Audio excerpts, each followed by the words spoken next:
Para compreender plenamente o conflito israelo-palestino, resumiremos brevemente a história dos judeus. Primeiro, como é ensinada em Israel, e depois como é geralmente estabelecida pelos historiadores. Em Israel, a história dos judeus é inspirada principalmente em textos bíblicos. Segundo este relato, os hebreus foram escravizados no Egito. Durante a fuga para o Sinai, eles receberam a Torá de Deus e uma terra prometida em Canaã. Depois de conquistá-lo, foi fundado o reino de Davi e Salomão, e o Templo de Salomão foi construído em Jerusalém. O reino então se dividiu para formar os reinos de Israel e Judá. Mas no século 6 a.C., a região foi conquistada pelos babilônios, que destruíram o Templo de Salomão e levaram o povo para o exílio na Babilônia. Anos depois, foram autorizados a regressar a Jerusalém, onde construíram o segundo templo. Em 70 d.C. e novamente em 132 d.C., enquanto a região estava sob o controle romano, duas grandes revoltas foram violentamente reprimidas. Jerusalém foi destruída e os judeus foram expulsos da Judéia, condenados a viver no exílio longe de suas terras.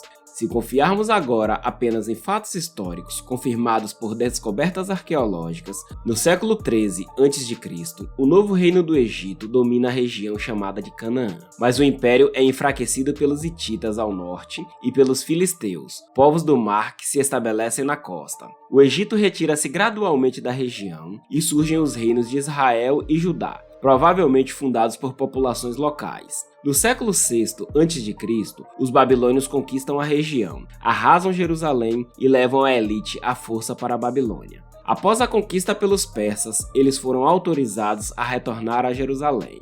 O segundo templo é então construído e é provável que a Torá tenha sido escrita durante este período com base em textos antigos e histórias transmitidas oralmente. Em 333 a.C., Alexandre o Grande conquista a região, que é então dividida em dinastias helenísticas. A Torá é então traduzida para o grego, que é falado em todo o Mediterrâneo Oriental. Após uma revolta judaica, é fundada a dinastia dos Asmoneus, que conquista territórios vizinhos e converte o povo de lá ao judaísmo. Os Asmoneus são então conquistados pelos romanos, que em 70 d.C. reprimem uma grande revolta em Jerusalém e destroem o segundo templo. Em 132, outra revolta é violentamente reprimida. Jerusalém é renomeada como Aélia Capitolina e os judeus são banidos dela, mas não são expulsos da Judéia, agora chamada Síria-Palestina. No entanto, a esta altura já existem muitas comunidades judaicas em toda a bacia do Mediterrâneo resultantes de migrações e conversões. No século IV, o imperador Constantino se converte ao cristianismo e espalha a religião por todo o império. Os judeus são progressivamente marginalizados. No século VII, durante as conquistas árabes, judeus e cristãos nos territórios conquistados são tolerados e autorizados a praticar a sua fé, desde que paguem um imposto adicional. No século VIII, o rei Khazar Bulan e sua elite se convertem ao judaísmo. Na Península Ibérica, após a Reconquista Católica, uma significativa comunidade judaica, denominada Sefardita, deve converter-se ao catolicismo ou abandonar o território. Muitos vão para o Maghreb e para o Império Otomano, onde são tolerados. Na Europa, a partir do período das Cruzadas, os judeus são regularmente perseguidos. Muitos refugiam-se na Polônia, onde são bem recebidos e onde formam os chamados judeus Askenazi. No século XVIII, havia cerca de 1 milhão de judeus no mundo. A maioria vive na comunidade polaco-lituana, mas o país está ameaçado pelos seus poderosos vizinhos, Rússia, Prússia e Áustria. Entre 1772 e 1795, a Polônia-Lituânia é completamente dividida entre os seus três vizinhos. A maioria dos judeus encontra-se agora na Rússia, onde são tolerados, mas fortemente controlados. Em 1881, após o assassinato do czar Alexandre II, o seu filho e herdeiro Alexandre III ascende ao trono e começa a implementar políticas autoritárias e repressivas, visando em particular os judeus. Como resultado, cerca de uma centena de pogroms, ou seja, ataques violentos e muitas vezes mortais contra os judeus, eclodem em todo o país sem qualquer reação por parte do Estado. Muitos judeus fogem então para os Estados Unidos e para a Europa Ocidental, mas alguns consideram migrar para a Palestina. Lá eles formam o grupo Os Amantes de Sião, sendo Sião uma colina de Jerusalém. Naquela época, cerca de 25 mil judeus, principalmente sefarditas, viviam nas principais cidades do Império Otomano, perto dos locais sagrados do judaísmo. Eles formam o que é chamado de Velho Ioshuv. A partir de 1882, os novos migrantes, principalmente judeus askenazi da Europa, formam o Novo Ioshuv. Eles chegam em ondas de imigração chamadas Aliyas. No entanto, a grande maioria dos judeus que fogem dos pogroms na Rússia prefere ir para os Estados Unidos, o Reino Unido e a França. Na França, Alfred Dreyfus, um capitão judeu, é falsamente acusado de fornecer informações secretas aos alemães. O caso ganha destaque à medida que o antissemitismo aumenta no país. Em 1895, Dreyfus é condenado publicamente em Paris. Entre a multidão está Theodor Herzl, um jornalista judeu austríaco. No ano seguinte, este último publica um livro no qual busca unir os judeus de todo o mundo num único povo que não é assimilável e que, para escapar à perseguição, deve estabelecer seu próprio Estado, na Palestina ou na Argentina.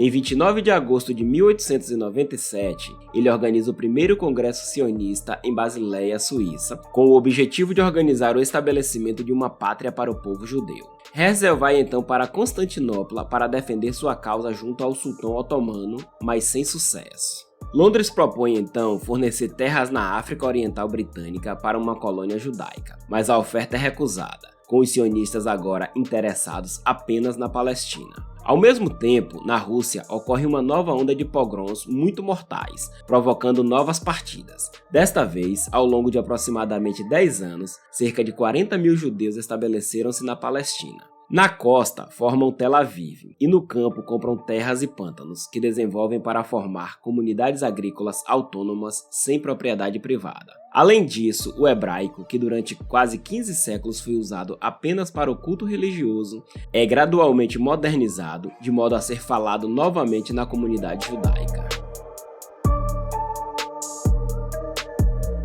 Em 1914, começa a Primeira Guerra Mundial. O Império Otomano fica do lado das potências centrais. Várias frentes se abrem contra o Reino Unido, uma em direção ao estratégico Canal de Suez, outra nos Dardanelos, onde um desembarque aliado é repelido, e uma terceira na Mesopotâmia, onde um importante exército britânico é derrotado. Encontrando-se numa situação difícil, o Reino Unido procura novos apoios na região. Por um lado, o país encoraja Hussein bin Ali, o xerife de Meca, a revoltar-se contra o Império Otomano, prometendo-lhe um Estado árabe independente. Por outro lado, é assinado um acordo secreto com a França para a divisão do Império Otomano após a sua derrota. E finalmente, em 1917, quando o exército britânico estava prestes a entrar na Palestina, o ministro dos Negócios Estrangeiros, Arthur Balfour, publica uma carta aberta na qual anuncia que o país é favorável à criação de um lar nacional para o povo judeu na Palestina. No final da guerra, o Império Otomano é desmantelado, principalmente em benefício da França e do Reino Unido. Winston Churchill coloca então 2 filhos de Hussein bin Ali à frente da Transjordânia e do Iraque, e mantém a Palestina a oeste do Jordão para estabelecer um lar nacional para o povo judeu, apesar da oposição dos 600 mil muçulmanos e 70 mil cristãos que ali vivem. Embora em minoria, os 80 mil judeus que vivem na Palestina organizam-se. Eles criam um sindicato para trabalhadores judeus, estabelecem o Haganah, um grupo armado de autodefesa, e criam a Agência Judaica para a Palestina, que serve como governo não oficial para o Ioshuv. A imigração judaica da Europa acelera com o apoio do Reino Unido. Contudo, os árabes encaram estes novos migrantes como invasores e organizam manifestações que muitas vezes degeneram em massacres de judeus. Mas, embora sejam em grande parte a maioria, os árabes não têm uma estrutura comum forte e estão divididos por conflitos entre famílias influentes. Em 1933, na Alemanha, Hitler chega ao poder e inicia uma política de perseguição aos judeus com o objetivo de excluí-los da sociedade. Muitos então fogem para a Palestina. Confrontados com este novo influxo, os árabes unem-se para criar o Comitê Superior Árabe, com Amin al-Hussein, o grande mufti de Jerusalém, à sua frente. Ele organiza uma greve geral contra a administração britânica e exige o fim imediato da imigração judaica. A greve degenera rapidamente em guerra de guerrilha e uma série de ataques são organizados contra britânicos e os judeus. Em reação, o Irgun, uma organização militar fundada pelos membros mais radicais da Haganah, vinga os ataques organizando os seus próprios ataques. Por seu lado, o Reino Unido envia reforços militares significativos para reprimir violentamente a revolta. Mas o país percebe que seria complicado criar um estado que abrangesse ambas as comunidades e considera, pela primeira vez, dividir a Palestina num estado judeu e num estado árabe, mantendo, ao mesmo tempo, sob mandato britânico, uma faixa de terra até Jerusalém. Mas, pela primeira vez, os países árabes vizinhos unem-se e anunciam que se opõem à divisão da Palestina e à criação de um estado judeu. Contudo, nas vésperas da Segunda Guerra Mundial, o Reino Unido precisa de aliados na região para manter o controle do Mediterrâneo Oriental, através do qual passa o petróleo iraquiano e também para proteger o Canal de Suez. O país muda então radicalmente a sua política e compromete-se a criar, nos próximos 10 anos, um Estado unificado que não será composto por mais de 1/3 de judeus. Como resultado, a imigração judaica está agora fortemente restrita. Embora esta reviravolta alivie as tensões com os árabes e ponha fim à revolta, por outro lado provoca a ira dos judeus que se sentem traídos. No início da Segunda Guerra Mundial, a Itália bombardeia a Palestina e lança uma ofensiva da Líbia em direção ao Egito. Mas depois de serem repelidos pelos britânicos, reforços alemães significativos contra-atacam e assumem a vantagem. Temendo uma invasão da Palestina, a Haganah cria o Palmach, uma unidade de elite treinada para a guerra. Finalmente, os alemães são repelidos do Egito. Por volta de 1943, começam a circular informações sobre o genocídio de judeus pela Alemanha nazista. David Ben-Gurion, presidente da Agência Judaica, prepara um plano para permitir a imigração de 1 milhão de judeus para a Palestina, com o objetivo principal de fortalecer o projeto sionista. No final da guerra, pelo menos 250 mil sobreviventes do Holocausto querem juntar-se à Palestina, mas o Reino Unido mantém a sua política e bloqueia a sua chegada. A Haganah, então, organiza clandestinamente a imigração judaica. Os interceptados pelos britânicos são enviados para campos em Chipre. Confrontados com a intransigência britânica, o Palmach, o Irgun e o Lehi, um novo grupo terrorista armado, que sonha em estabelecer um Estado judeu entre os rios Nilo e o Eufrates, organiza uma campanha de sabotagem e bombardeamentos contra os britânicos.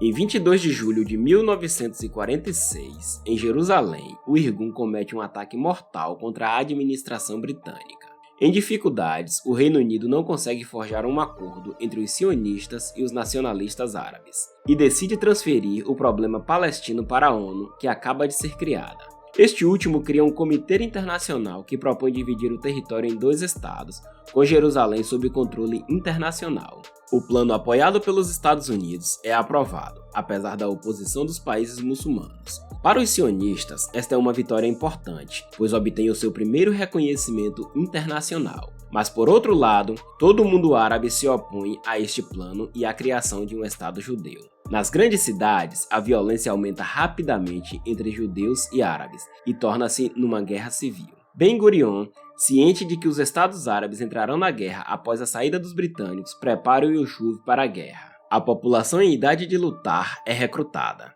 Emissários são enviados secretamente à Europa para comprar armas, munições e equipamentos excedentes da Segunda Guerra Mundial. E finalmente, Golda Meir, uma mulher influente originária de Kiev, é enviada para os Estados Unidos, onde obtém, da importante comunidade judaica local, quase 30 milhões de dólares em doações para a guerra. Rapidamente, o conflito passa das cidades para o campo. Com a comunidade judaica dispersa, os árabes atacam os comboios de abastecimento e assumem o controle das estradas. Os 100 mil judeus que vivem em Jerusalém encontram-se sitiados, enquanto os primeiros voluntários do novo Exército de Libertação Árabe entram no território. Confrontado com a escalada da violência, os Estados Unidos contemplam reconsiderar o plano de participação da ONU. Para Ben-Gurion, há urgência e ele inicia um plano militar que visa estabelecer a continuidade territorial. A ideia é que nenhuma aldeia árabe atrás da linha seja uma ameaça interna ou um ponto de apoio para futuros exércitos árabes. Portanto, devem ser destruídos ou as suas populações expulsas ou rigorosamente controladas.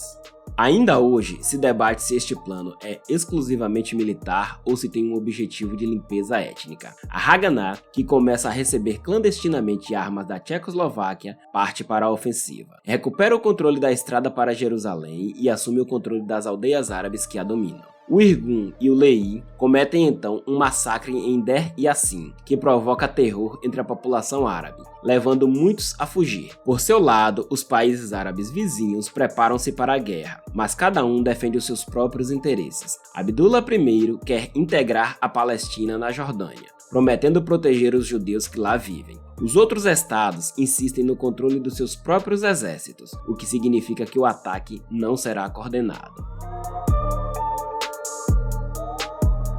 Em 14 de maio de 1948, em Tel Aviv, Ben-Gurion proclama a independência do Estado de Israel. À meia-noite termina o mandato britânico e no dia seguinte, os exércitos árabes entram na guerra contra Israel. Ben-Gurion, agora primeiro-ministro, unifica todas as forças armadas judaicas no Exército Nacional chamado Forças de Defesa de Israel, ou IDF. No dia 11 de junho, a ONU assegura uma trégua que beneficia principalmente Israel, enquanto o país continua a importar armas, principalmente armamento pesado da Tchecoslováquia, com o apoio de Moscou. No final do cessar-fogo, durante apenas 10 dias, as forças de defesa de Israel capturam as principais cidades entre Tel Aviv e Jerusalém, expulsando as populações árabes para o leste. Nazaré, no norte, também é tomada, desta vez sem expulsar a sua importante população cristã. Inicia-se então uma segunda trégua, durante a qual se forma um governo palestino em Gaza, apoiado pelos países árabes, com exceção da Jordânia, o que ainda quer anexar o território. Negociações separadas começam com Israel, levando à assinatura de diferentes armistícios. Israel ganha numerosos territórios, incluindo Jerusalém Ocidental. O Egito assume o controle da faixa de Gaza e a Jordânia integra a Cisjordânia no seu território. Aproximadamente 700 mil árabes foram deslocados ou fugiram da guerra e são agora refugiados em campos em Gaza, na Cisjordânia e em países vizinhos. A Liga Árabe e a ONU querem permitir o seu regresso, mas Israel se recusa. Apenas 150 mil árabes vivem agora em Israel. O país abre-se à imigração judaica, principalmente do Iêmen e do Iraque, onde as antigas comunidades judaicas são visadas. Em apenas 3 anos, a população de Israel duplica para 1.400.000 pessoas. Com a nova fronteira sendo porosa, alguns refugiados árabes tentam regressar às suas antigas aldeias, enquanto outros organizam ataques de pilhagem ou atacam judeus. Israel cria então a Unidade 101, liderada por Ariel Sharon, para organizar retaliações. Em 14 de outubro de 1953, esta unidade lança um ataque noturno contra a aldeia de Kibia, que é arrasada e a sua população massacrada. No sul, as tensões também são elevadas em torno da fronteira egípcia, onde ocorrem muitos ataques e incursões. Em 1956, o novo presidente do Egito, Gamal Abdel Nasser, nacionaliza o Canal de Suez, em detrimento da França e do Reino Unido. Em resposta, estes países aproximam-se secretamente de Israel para organizar uma ofensiva contra o Egito. O exército israelense conquista rapidamente o Sinai. Porém, no contexto da Guerra Fria, a União Soviética e os Estados Unidos intervêm para pôr fim à ofensiva. Israel deve devolver o Sinai ao Egito, mas ganha uma aliança significativa com a França, que fornece armas e ajuda a construir um reator nuclear.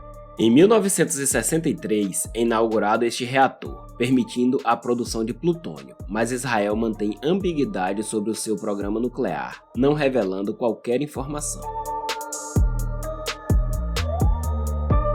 Em 1964, a Liga Árabe une os principais grupos palestinos para formar a Organização para a Libertação da Palestina, ou OLP.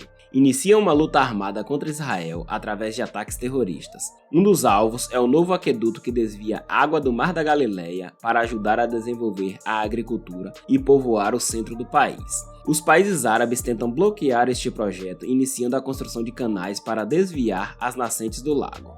No entanto, aproveitando o incidente na fronteira, Israel bombardeia este canteiro de obras. As tensões aumentam novamente e Nasser envia as suas tropas para a fronteira com Israel e organiza o bloqueio do Estreito de Tirã, fechando o acesso ao porto de Eilat.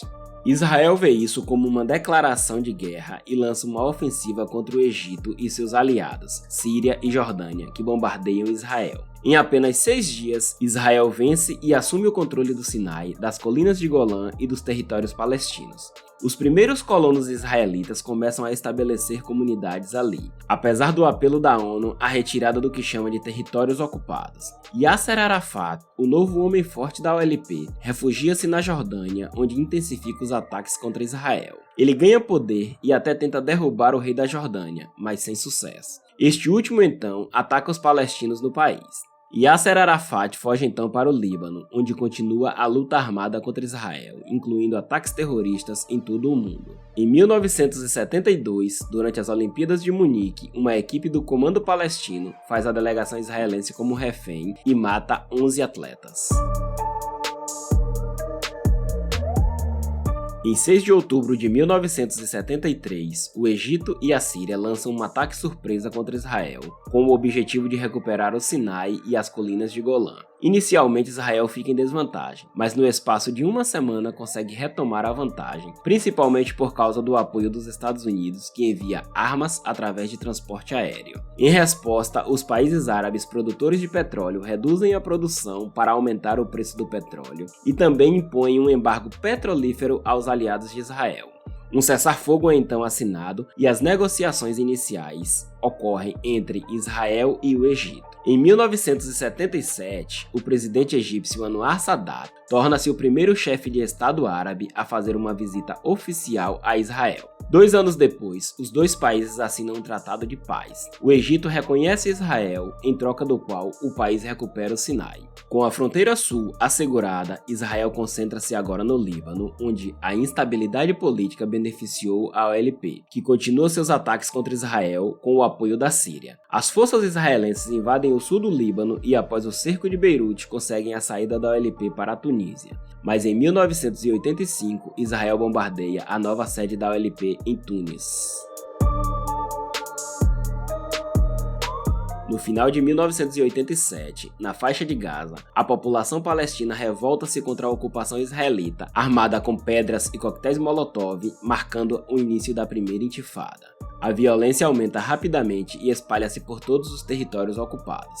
A revolta espontânea é assumida por organizações mais radicais, como o Hamas, uma organização islâmica criada na ocasião por membros da Irmandade Muçulmana que defende a jihad contra Israel. Em contraste, Yasser Arafat suaviza sua política. Em Argel, ele proclama o Estado da Palestina, reconhece Israel e renuncia a todas as formas de terrorismo contra ele. Dentro de um ano, 87 países reconhecem a Palestina. As reuniões iniciais ocorrem então e culminam em 1993 com a assinatura de um primeiro acordo histórico entre Yasser Arafat e Yitzhak Rabin, o primeiro-ministro israelita. Reconhecem-se mutuamente e Israel compromete-se a retirar-se gradualmente das principais cidades palestinas. No entanto, radicais de ambos os lados opõem-se a esta reaproximação, procurando frustrar qualquer acordo. Em 25 de fevereiro de 1994, em Hebron, um terrorista israelita mata 29 palestinos numa mesquita. No ano seguinte, um estudante extremista judeu assassina Yitzhak Rabin em Tel Aviv.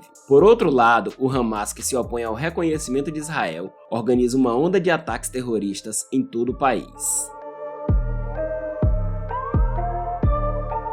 Em 2000, o presidente dos Estados Unidos, Bill Clinton, convida o novo primeiro-ministro israelita Ehud Barak e Yasser Arafat para novas negociações. Desta vez, falham em questões mais sensíveis, como o regresso dos refugiados palestinos, o Estatuto de Jerusalém, que cada um quer como sua capital, e o controle dos locais sagrados da cidade. Os muçulmanos controlam o Monte do Templo, que abriga o Domo da Rocha e a mesquita de Al-Aqsa. Mas o local também é sagrado para os judeus, já que ali estão as ruínas do Segundo Templo e talvez as do Templo de Salomão. Em 28 de setembro de 2000, Ariel Sharon, hoje político, visita o local. Para os palestinos, isso é visto como uma provocação. Os protestos são organizados e degeneram rapidamente. Diante da violenta repressão israelense, uma nova onda de ataques terroristas é organizada em todo o país. A Liga Árabe oferece, então, a paz a Israel, o reconhecimento do país e a normalização das suas relações em troca de uma retirada completa dos territórios ocupados. Mas Ariel Sharon, agora primeiro-ministro, recusa e até dá instruções ao exército israelita para retomar o controle total da Cisjordânia. Ao mesmo tempo, inicia a construção de uma barreira de separação ao longo de toda a fronteira, oficialmente para a proteção contra ataques terroristas, mas seu percurso incorpora novos territórios. A barreira é amplamente condenada, inclusive pela ONU e pelo Tribunal Internacional de Justiça. Para aliviar as tensões, Ariel Sharon desmantela os 21 assentamentos israelenses na faixa de Gaza e evacua o território. Em 2006, são realizadas eleições palestinas. O Hamas, considerado uma organização terrorista pela União Europeia e pelos Estados Unidos, vence e o seu líder, Ismail Haniyeh, torna-se primeiro-ministro. Mas, rapidamente eclode um conflito armado entre o Hamas e o seu principal rival, o Fatah. Este último assume o controle da Cisjordânia, enquanto o Hamas assume o controle total da faixa de Gaza. Israel impõe então um bloqueio ao território apoiado pelo Egito. 2 milhões de pessoas estão presas numa faixa de terra de 365 km², sem ajuda internacional e nas mãos do Hamas, que dispara regularmente foguetes contra Israel. Em retaliação, o exército israelita bombardeia e depois invade a faixa de Gaza. Depois de destruir qualquer infraestrutura que pudesse ser usada pelo Hamas, incluindo instalações públicas, as forças armadas israelitas retiram-se. Em 2012, a Palestina obtém o status de Estado observador não membro da ONU. No ano seguinte, novas negociações de paz são organizadas a pedido do presidente dos Estados Unidos, Barack Obama. Mas estas falham em grande parte porque, durante as negociações, o primeiro-ministro israelita Benjamin Netanyahu acelera a colonização dos territórios ocupados e, adicionalmente, porque o Fatah e o Hamas tentam reconciliar-se, o que irrita Netanyahu, pondo fim às negociações. Netanyahu lança então uma nova ofensiva contra a faixa de Gaza, em resposta aos foguetes disparados contra Israel pelo Hamas. 18 mil casas são destruídas, juntamente com muita infraestrutura pública, incluindo a única central elétrica. Após a guerra, Israel inicia a construção de um muro ao longo de toda a fronteira, que também atinge dezenas de metros de profundidade no solo para impedir a passagem por túnel. Em 2017, Donald Trump torna-se presidente dos Estados Unidos. Nesse mesmo ano, ele reconhece Jerusalém como a capital de Israel e se prepara para transferir a sua embaixada para lá. Para os palestinos, isso é visto como uma nova provocação. Na faixa de Gaza é organizada uma marcha oficialmente pacífica, exigindo também o fim do bloqueio e o regresso às suas terras para os refugiados. Mas Israel retalia alguns ataques disparando contra a multidão. Em 2020, Trump consegue a normalização das relações entre Israel, Emirados Árabes Unidos, Bahrein, Marrocos e Sudão. Mas os palestinos são ignorados durante essas reuniões e não obtêm qualquer vantagem. Em 7 de outubro de 2023, o Hamas lança uma grande ofensiva contra Israel. O muro de segurança é rompido e os terroristas massacram 1.139 pessoas e cerca de 250 pessoas são feitas reféns. Israel leva uma semana para recuperar o controle. Em seguida, retalia bombardeando massivamente toda a faixa de Gaza e inicia uma invasão do território. No momento da redação deste texto, pelo menos 32 mil palestinos foram mortos por Israel. Hoje, mais do que nunca, o conflito israelo-palestino parece não ter solução. Muitas questões permanecem sem resolução. Em primeiro lugar, há a situação de 5.900.000 refugiados, 1,5 milhão dos quais ainda vivem em campos com a esperança de um dia regressar à terra dos seus antepassados. Há também o Estatuto de Jerusalém, que cada lado gostaria que fosse a sua capital, bem como o controle dos locais sagrados ali localizados. Alguns judeus hoje sonham em construir o terceiro templo no Monte do Templo. Há também a questão dos 700 mil colonos judeus que vivem na Cisjordânia e em Jerusalém Oriental. Estes estão sujeitos à lei israelita e, portanto, têm mais direitos do que os palestinos que, por exemplo, correm o risco de 10 anos de prisão se manifestarem. Em caso de paz, o que acontecerá aos colonos e como será definida a fronteira entre Israel e a Palestina? Na faixa de Gaza, a atual situação humanitária é catastrófica e tudo terá de ser reconstruído. Internacionalmente, os Estados Unidos e a União Europeia continuam a ser os maiores aliados de Israel. Por outro lado, o Irã é seu maior inimigo. O país apoia militarmente o Hezbollah, que ataca regularmente a partir do Líbano, e os Houthis do Iêmen, que tem como alvo os navios israelitas e de seus aliados no Mar Vermelho, além de grupos palestinos como Hamas e a Jihad Islâmica. O Hamas também recebe apoio significativo do Catar, que acolhe os seus líderes.